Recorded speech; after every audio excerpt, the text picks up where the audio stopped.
नबी करीम सल्लल्लाहु अलैहि वसल्लम जब शब मेराज पर बैतुल मुक़द्दस की तरफ जा रहे थे तो रास्ते में एक मकाम पर आपने बहुत ही खुशनुमा खुशबू महसूस फरमाई।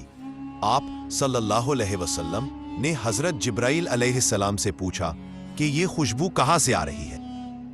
हजरत जिब्राइल अलैहिस्सलाम ने अर्ज किया, या रसूल अल्लाह, यह खुशबू फिरौन की बेटी की बांदी और उसके बच्चों की कब्रों से आ रही है। फिर हजरत जिब्राइल अलैहिस्सलाम ने उसका पूरा वाकया बयान फरमाया। ये बांदी फिरौन की बेटी की खिदमत पर मुकर्रर थी। ये औरत एक नेक दिल और साबिर मुसलमान थी जिसने खुफिया तौर पर इस्लाम कबूल कर लिया था।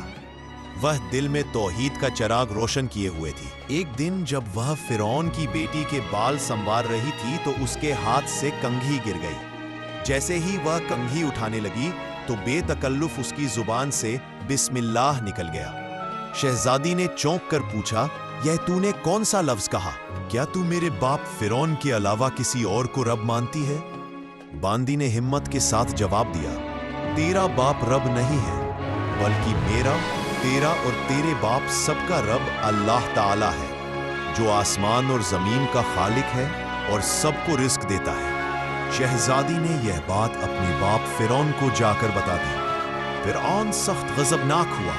उसने उसी वक्त उस खादिमा को दरबार में बुलवा लिया। जब वह आई तो फिरौन ने तकब्बुर के साथ पूछा, क्या तू मेरे सिवा किसी और को अपना रब मानती है?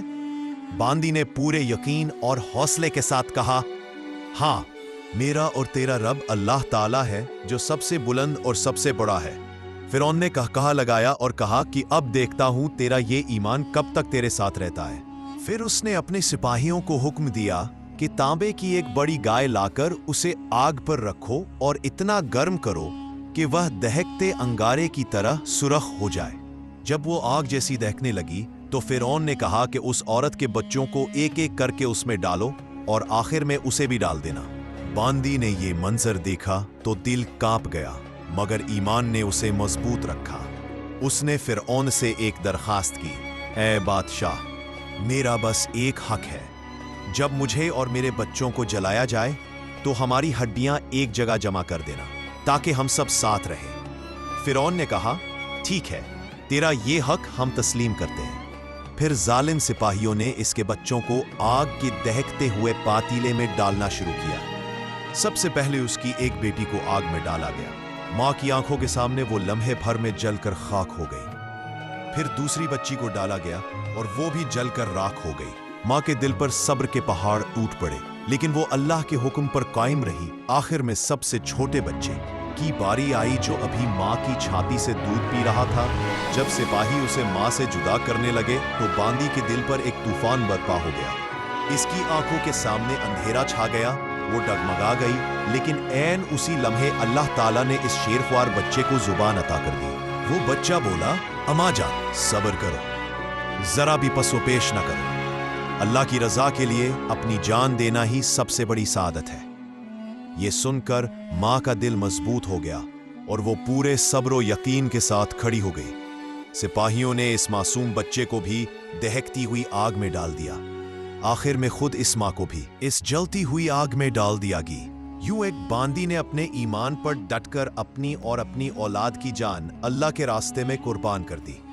इस कुर्बानी को अल्लाह ताला ने इस कदर कबूल फरमाया कि जन्नत में इसका महल बना दिया गया।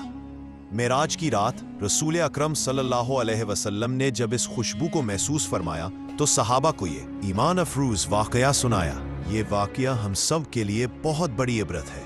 एक मामूली बांदी थी, दुनियावी हैसियत कोई ना थी, मगर उसने अपने ईमान के सामने दुनिया के सबसे बड़े जालिम बादशाह की ताकत को भी हकीर समझा। उसने हमें यह सबक दिया कि ईमान पर साबित कदमी ही सबसे बड़ी कामयाबी है। दुनिया के खौफ, जुल्म, दौलत या ताकत के सामने कभी हक को ना छोड़ो, क्योंकि असल इज्जत और कामयाबी सिर्फ अल्लाह के दीन पर डट जाने में है। अल्लाह ताला हमें भी इस बांदी की तरह ईमान पर डटे रहने की तौफीक अता फरमाए। अगर आपको यह कहानी अच्छी लगी हो तो वीडियो को लाइक करें, दूसरों तक शेयर करें और हमारे चैनल को सब्सक्राइब जरूर करें ताकि और भी ऐसी ईमान अफरोज कहानियां आप तक पहुंचती रहें। जज़ाकल्लाहु खैर। السلام علیکم ورحمۃ اللہ۔